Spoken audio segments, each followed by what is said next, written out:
All right, we are back with another episode of Breaking with Brian. 8, right? Episode 8. I can't figure out the lighting. My lighting is awful. I got like a Plaid. Not bad. I got one of these. This is like $5 on Amazon. I was like, maybe this will help. Look, I think if you didn't say anything about it being $5, I wouldn't have known. I wouldn't have. Yeah. I get a lot. I'm messing with the lighting in the studio here, but whatever. That's why I like to do just the podcast. Yeah. How you doing, Brian? I'm good, man. It's Friday. What is it? 4:45 p.m. Eastern. Yep. And yeah, I'm doing good. You know, in the middle of small agency judging and all that fun stuff. And who's gonna win? Oh yeah, I'll just say it out here. But you know, it's not always, you know, the agencies you would expect, you know. So what small agency? We talked about that before. Yeah. Smart Awards, it's our annual awards for agencies 150 employees or less. Okay, that's what the 150 or less. It's in Boston. And independent owned, you know. So these are agencies that they don't always get the shine, you know. Give them some love. But these are also some really well-known agencies that are doing Super Bowl spots like High Dive and American Common and all those agencies, you know. So it's a good mix, you know. You get agencies from like the middle, you know, from the Midwest, yeah, you know, that don't get a lot of attention sometimes, but are doing really good work. And the international category is always fun too, because you get, you know, small agencies from Canada and India and other countries, you know, that you don't always cover. So. Fun. Well, I'm excited for that, to see the results of that. Maybe I'll show up. What's going on with you, man? Oh, just working, doing new business, balancing out new business and communications and internal stuff, like trying to get this Work Wednesday initiative at Havas Chicago off the ground every Wednesday at 4:30 p.m. We have a creative wall that we want some team to talk about what's going on, whether the work is produced or not, get some feedback, have a couple drinks, get some popcorn, get the people together, celebrate the work. So that's been a fun little internal initiative I've been working on. Is that to build more like culture and more camaraderie? Like, yeah, I think the heart of it is like to celebrate the work that we create and like get feedback if it's not produced yet, or just to like, even on pitches, like if we win or lose, we still want to showcase like the hard work that we did. So that's going to be every week, no matter what, unless we have a day off, like just throw something on the wall and talk about it. That's cool though.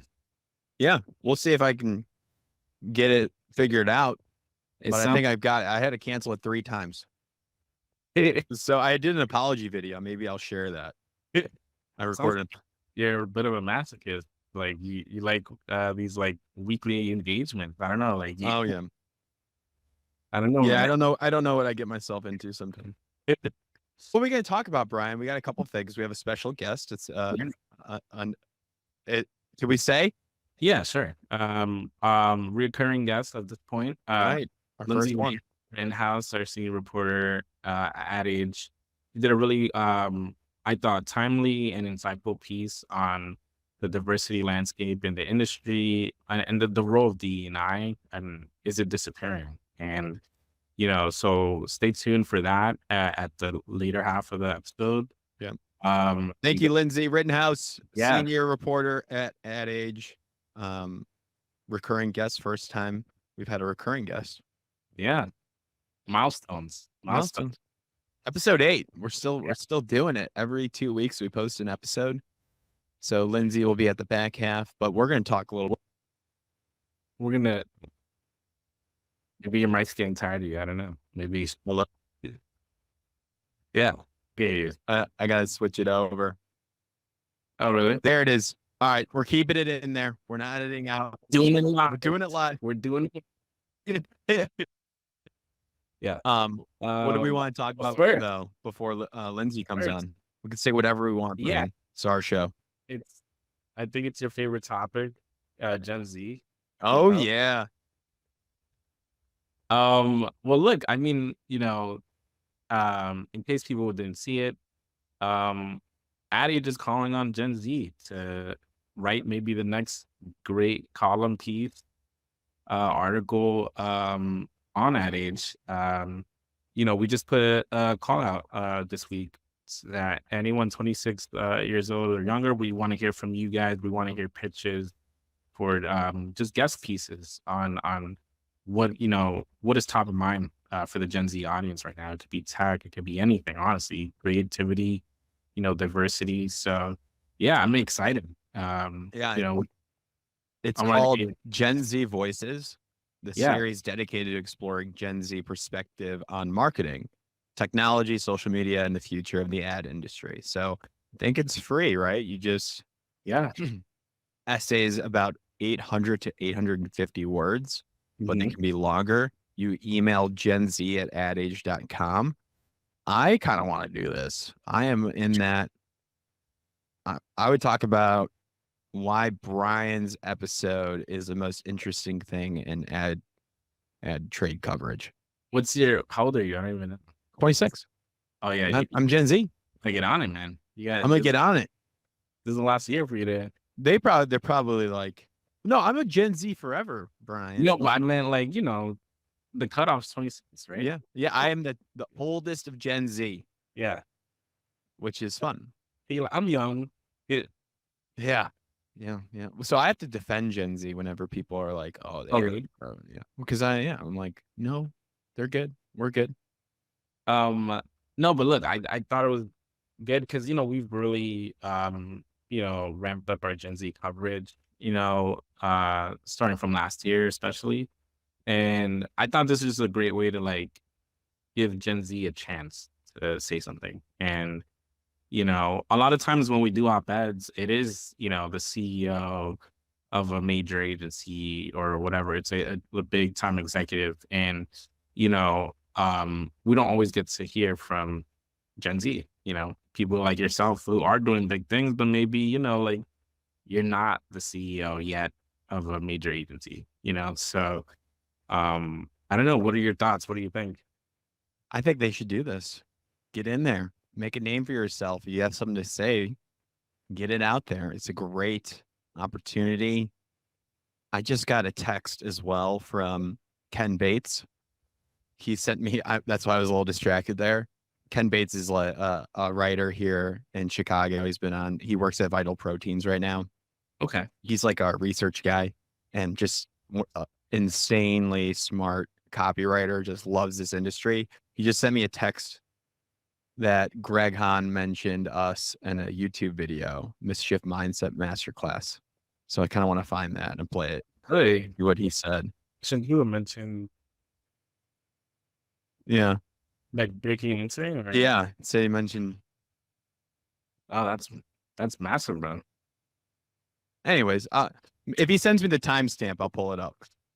Yeah, dude. Let's do that. That's funny. Yeah. Maybe he talks about our segment here. It's Maybe an hour-long video. maybe he's just talking shit. He's like, man, breaking and entering, one of the worst.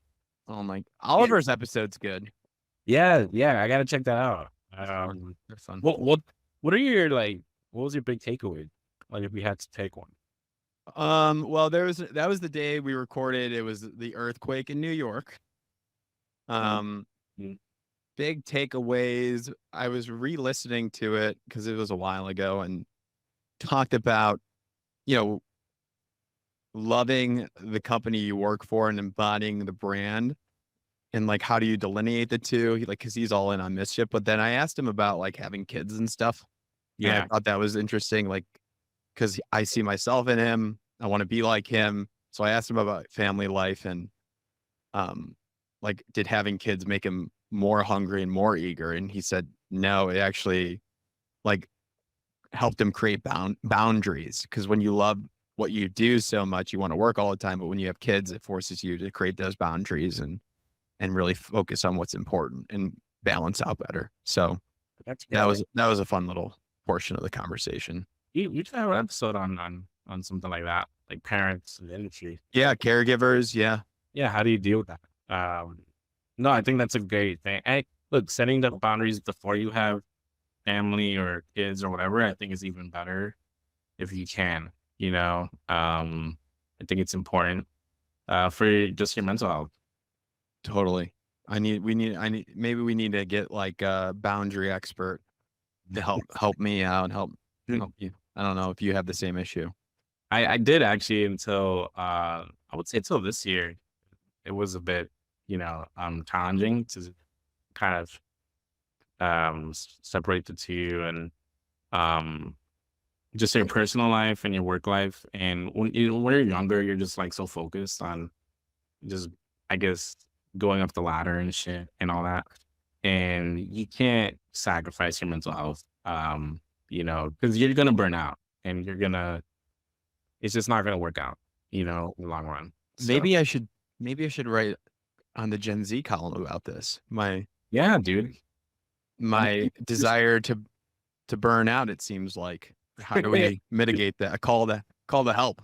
I don't know how you have it yet. Do you ever feel like you burn? No, I bring in like for breaking and entering, I bring in my friends to work on it with me.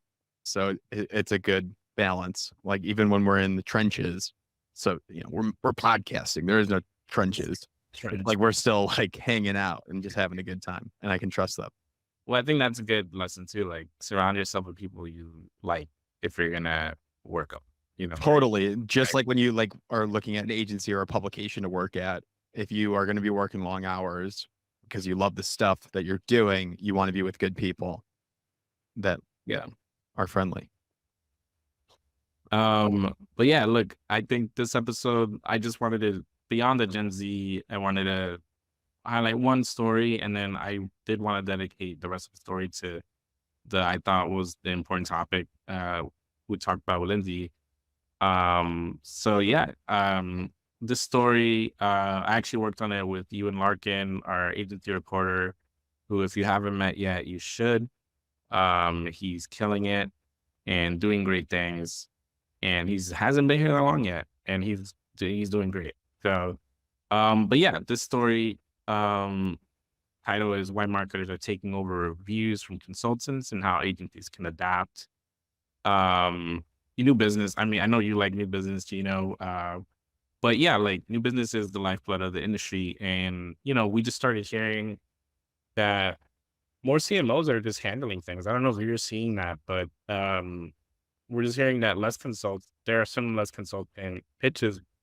But I don't think that's necessarily the large pitches, right? Like we spoke to John Cook, the CEO of VMO, and he said 75% of the pitches he's seeing is the consultant led.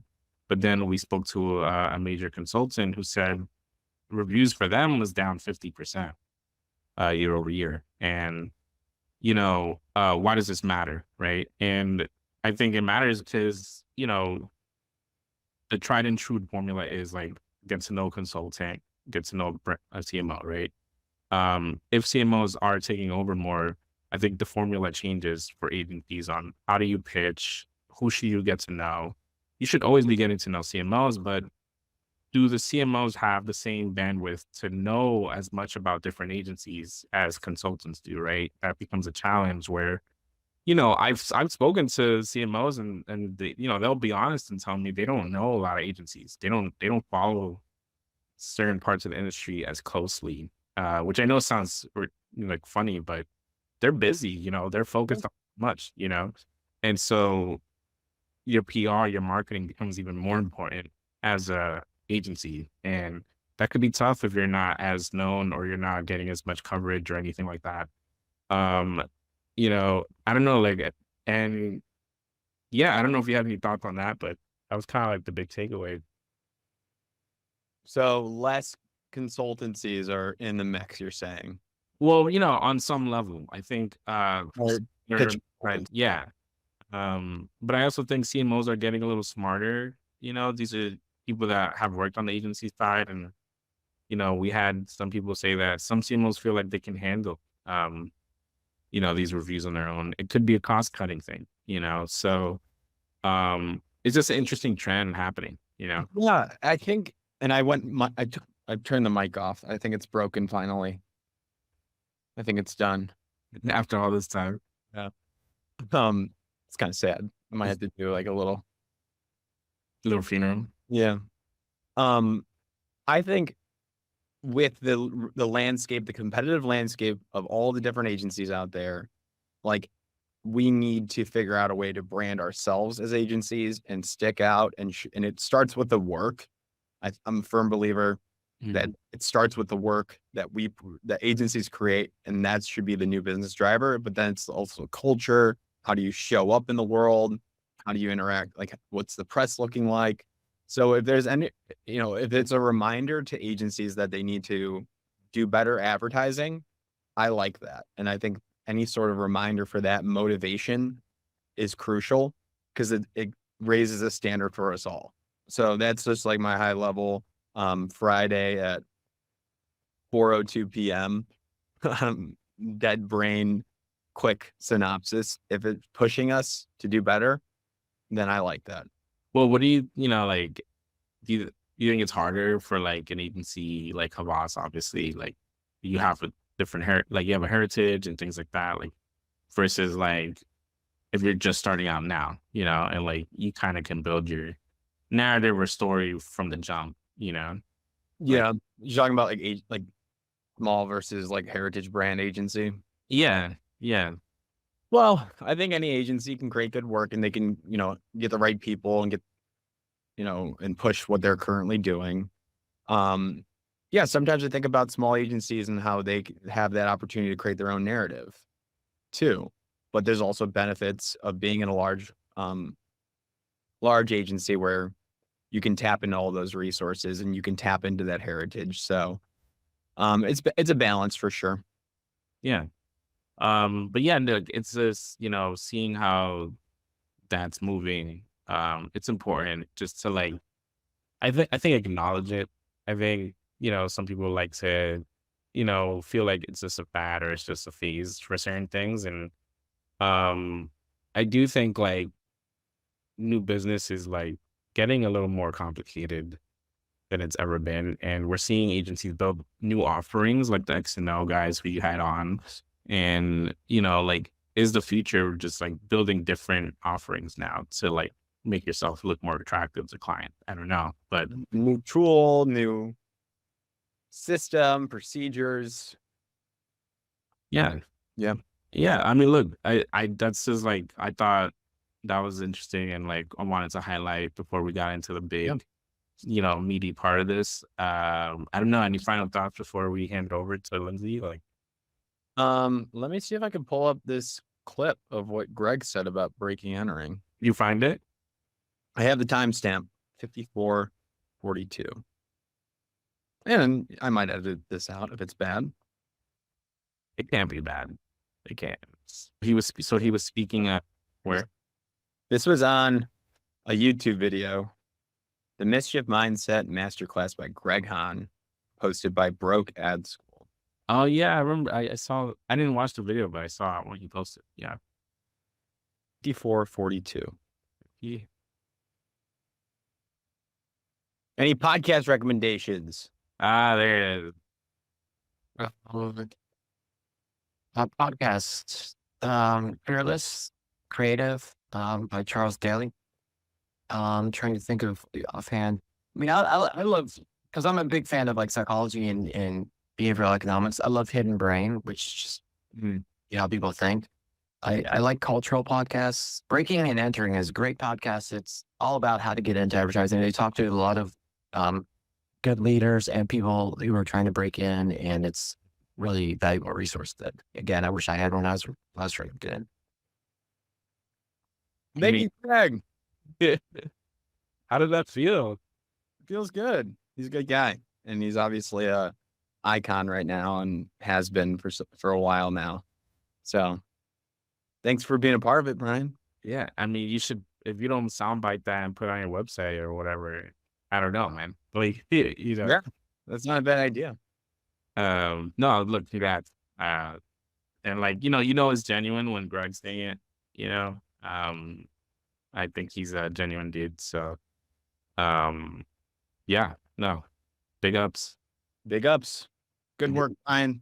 Yeah. On to Lindsay now, and I'll hopefully edit some of this stuff down. So Yeah. And, I don't know if we wanted to tease that our next episode yet, or if we want to do that. Ooh, yeah, let's do that. Well, yeah, just before we cut away, I want people to just make sure they tune into our next few episodes. We're gonna have some big guests, and Can coming up. We'll have a special episode related to Can.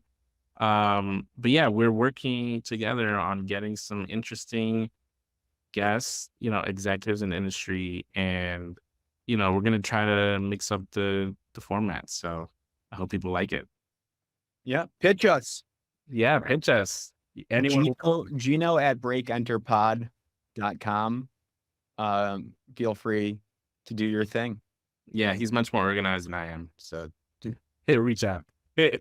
For now, we'll see. All right. Thanks, man. All right. All right. We're switching gears, Brian. We have a special guest, a recurring guest now. Is this our first recurring guest, Brian? I think it is. Yeah. I feel so honored. Well, we'll try not to, tire you out too much with all the Lindsay, you're going to be on call. You might get a Friday or a Saturday email saying we need you right now. So just I'm happy to contribute whenever. thank you so much. So Lindsay Rittenhouse is here again, senior reporter at Age. Lindsay, how is life? How you doing? I know you got a big road trip planned. I do, yeah. And in one more week of that vacation plan, going out to Cedar Point, going to Bonnaroo, getting an RV. So I'm excited. That sounds awesome. Brian, we got to do an RV trip. We could do a road trip, an agency road trip or something. I don't know. But That'd be fun. Are you can RV, Lindsay? Yeah, between me and my husband, we'll drive it. It's a smaller, compact one, so nothing crazy. I can't. Yeah. It's so fun. So we might call you while you're on the RV. You got to answer, of course. Maybe we'll do a segment there. That could be fun. What are we going to talk about, Brian? Lindsay? Yeah. This is, I wanted you on for this segment, Lindsay, just because I thought you wrote a really important piece that came out this week, and very timely, I think, with the anniversary of George Floyd's murder, and honestly, with the Trump, sentencing, or whatever, what the right wording is, but I just think it was a very important topic, and I think a lot of times in our fast-paced news cycles, there's a lot of times where we kind of can forget certain headlines, or we're so busy that we get caught up on other things, so. I just wanted to, for people that didn't read the story, it was about diversity in the advertising industry, but kind of taking a look at, with all the commitments that we've seen in the past few years, what has happened to those commitments. And, obviously advertising is an industry that struggles with diversity. So kind of just a look at what's happening, especially with, what's going on around the world, around different laws and things like that. So, Lindsay, I just wanted you to kind of explain a little bit on the what this story was about, and why exactly now. Yeah, well, we had been hearing, I think, for a while, from different people who would say things like, "Oh, I feel like progression on diversity is waning," or "I feel like companies are going back on their commitments." And I was just digging into that, trying to make sense of all that. Like, what does it mean exactly? What's the bigger picture here? So I kind of landed on several issues that were happening at the same time, which is within diversity, equity, and inclusion, those specific departments, there have been cuts. So, there have been layoffs and various budget cuts across agencies and marketers, and DE&I was being affected. I heard sometimes it's the first to be scrutinized. And then outside of that, layoffs just are disproportionately affecting people of color. Marketers are scaling back their budgets on hiring, diverse vendors, and in, allocating media dollars to reaching diverse audiences. So all of these things are kind of, while like looked at, you could look at them separately, they're just all happening and really creating this like feeling of companies deprioritizing diversity. And like to your point, that's all these commitments were made after George Floyd and in 2020, and now a lot of these companies are going back on them. So it's disappointing. And then at the same time in the U.S. you had a Supreme Court ruling in June 2023 that effectively ended affirmative action in college admissions. And then there's all these new bills in primarily southern states that are trying to kind of hinder diversity, equity, and inclusion within public schools. But that's also causing like some concern in corporate America, where they're like, okay, well, how are we talking about DE&I and even if it's happening in public school systems, are we the next to be scrutinized? Like our bill's going to target us. So now we have to think about the way we're talking about our programs. And it's just kind of like, yeah, really causing like an environment where people feel like DE&I and just diversity across the board is being deprioritized. Yeah, and when I spoke to a few executives like privately, they were saying like, they were in states that weren't, seeing any of these bills passed yet, but they were saying, should we preemptively change how we talk about, like, if we have the word Black in like the name of a conference or like a mentorship program, should we scale that back, out of fear, right? And Yeah. I thought that was really interesting because, what does that affect recruiting efforts for people of color going into the industry, like who maybe that helps this is a program for me, right? Yeah. Very, if it becomes more vague, like does that become a challenge? I don't know. But what you were seeing, it was across the board, in your opinion, Lindsay. Like it wasn't kind of like and look, we can't go the whole industry, but like Yeah. in your opinion, like was this you think like a broad thing that's happening? I think it's pretty widespread. Yeah. A lot of marketers are under scrutiny and they're cutting in various places. And it just feels like DE&I feels like a place to cut. And of course, there are exceptions. There are companies that are still committing to the work and doing really good job. And they're going to be the ones that succeed because we know businesses who are diverse, who hire diverse, and obviously invest in talking to diverse consumers are going to end up, performing better. So, but, it does feel like there are more companies than not that are pulling back or making cuts, which is, yeah, disappointing. I would say it's widespread. Yeah. Right. And to me, it's like the science shows the more diverse your employee base is, the better, like the creativity and the more like financially stable in the long term you'll be. So did you get any insight why, if they know this fact, they know that the research supports diversity in the workplace, then why are they still continuing now to cut it?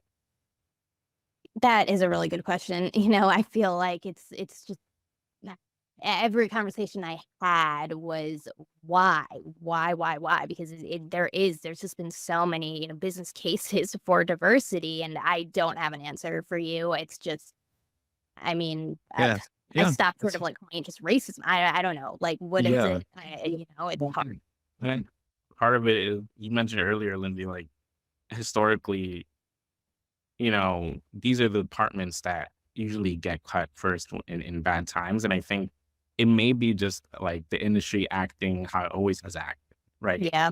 Like it's just like a kind of like second nature. It's, let's cut the Yep. department that aren't, we hear this all the time, Lindsay, like money, what is it? There's like a certain term, but like money drivers, right? Like Hmm.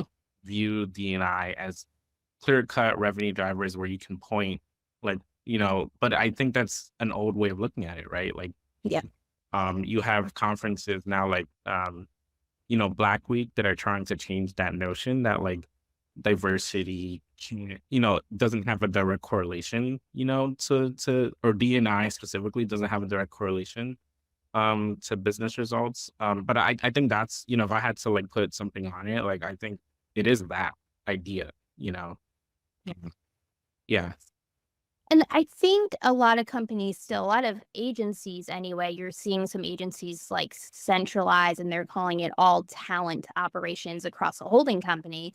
And within that is DE&I. But, a lot of the commitments back in 2020 were to integrate DE&I throughout the entire company, to have your DE&I officer, looking at the work, talking to clients. And I talked to one chief diversity officer after my article went live, who was cut from their company in like a similar move of the centralization, and they were at the top of one agency, so they were cut. And that person was like, I talk to clients, I have relationships with clients, and like it felt like to that person that their company didn't even understand what they were doing, and to just put the lump D&I within talent, and okay, we can make cuts in talent and HR, like, okay, but it's more than that, and it should be looked at more than that. And clients care about it. So yeah, it's just an old way of thinking, I think. Right. And when things get centralized, right? Like it's almost like in the multicultural argument, like total market was like Mm. this thing that got adopted, and it was a way, it actually didn't benefit multicultural or POC owned agencies, because it like took the directness away from it. Like the idea that like we're gonna directly focus on this. But I did see that in your article. I did see like some agencies say that, we're gonna focus on like, diversity within the work, right? Or something like that. We're gonna like centralize, not just like we're not gonna just have it on talent, we're gonna have it across the agency. We gotta see where that goes. I don't know how I feel about that yet. Because there are agencies that are, I think, taking a stance, right? Like I think Martin Agency, like they have like their behind the scenes like programs, for like production, of like commercials and things like that. And I know like Vita Harris at FCB, she's purposefully like built a program where they look at each like piece of work from a diverse lens, there are ways that agencies are doing that already. I just think it's not, I guess, not the best look to cut, a department head or something like that. Yeah. And what does that signal to your employees, that your employees of color, especially? I mean, the chief diversity officer was talking to was like, I got so much outreach. Like, you've just done so much important work. I'm shocked. I'm so upset. One person who had been with their agency for like 30 years was like, I finally felt seen when you were appointed and doing all this work. And now it's really disappointing to a lot of people. And whereas like like from a recruitment standpoint, like I don't know if you talk to students about like this specific topic, or like how important you see it, from like college students, or I guess how top of mind is this? Like, I know that like MPMS and MAPE programs are huge for students. I remember being in college, and that was a huge driver and motivator for a lot of people. A lot of applications were submitted through those programs that have helped countless people. So and I know that those are still programs that Havas Chicago like looks at and hires from. So I know those programs were super important when I was in school. And I think that's still that sentiment and that drive towards those programs are super helpful.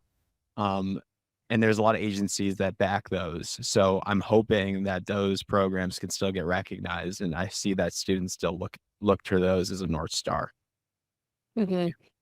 I would say on the recruitment front, I did talk to a recruiter who said, back in 2020 after George Floyd, there was a huge, push, like we need to get a certain amount of diverse candidates and stuff. And that person told me that that's really not a mandate anymore, which is pretty disappointing. But I think it also goes to, recruitment versus just preparing people and for the next, phases of their career, and how, retention needs to be thought of as well. I mean, like when I talked to Marla Kaplowitz from the 4As, she didn't have hard data on how many people of color are being affected by layoffs, but she does have data on the amount of, people of color in the industry are at, junior or mid-level, and that's where the cuts are happening. So, there is a problem with it just moving people through the pipeline and getting, people of color elevated as well. So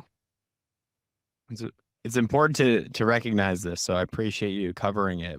Once again, what are some of those agencies that are doing a really good job? Did you discover any of those, Lindsay? Because we want to give them a shout out so our listeners can Yeah. know where to go and Yeah. focus their time there. Well, I know, Brian mentioned the Martin Agency. I know they've made strides, I think, in this area. Wyden and Kennedy, I know I've talked to a lot of times, and they, seem to do a good job. I noted Empower in this article because I thought it was interesting. They did have a bunch of kind of losses and some layoffs recently, but they doubled down on diversity, hired a chief diversity officer at the same time. And while they've had to make cuts in other areas, they also doubled down on investing in diversity and DE&I. So I thought that was notable. Yeah, and I think this leaves me like with two questions. Like one, do we need to rethink? And when I say we, I guess the industry, right? Like Yep. we need to rethink what DE&I, the role of DE&I actually means, and Yeah. how can we make sure this doesn't become just part of the cycle or continues as part of the cycle? And two, does this put pressure on the programs like MAPE and others that are already Yeah. carrying the load in a way of like bringing, POC just members into the industry, right? Because there's only so much that programs can do, right? And Mhm. I just wanted to shout out like a few that we know of, like I know Agents in Advertising, Agency DNI is another program, 212 and NYC, Black at Can. There's a lot out there that you should check out, and it's not just recruiting; it's just focus on diversity in general. But it's I guess that those are my two questions, and we'll see if we can answer that. Yeah, exactly. There's a lot more I think Yeah. being done on the impact of all of this. This Yeah. kind of laying out the problem. What's the impact? Yeah. Wonderful. So they can find that article on Ad Age. Is that correct? Yes. Yeah. Still up. Good. Anything else you guys want to say? Lindsay, thank you. No, thank you for having me on. It's an important topic. I hope, the article just sheds light on this issue and maybe makes some companies rethink some of their decisions. And yeah, I hope more companies do better in this area. So Well, yeah. hopefully in the follow-up article in a couple months to a year from now, we can It'll be a talk different story. again and be a different story for sure. Right. But yeah, thank you so much, Lindsay, for hopping on and for doing the important work. And yeah, I'm sure this won't be the last time. No, Yeah, she'll be back. thanks for On having the RV, she'll be calling in. Yeah. Anyway. me. Yeah, I'll give you my take on roller coasters or something. Roller coaster review segment.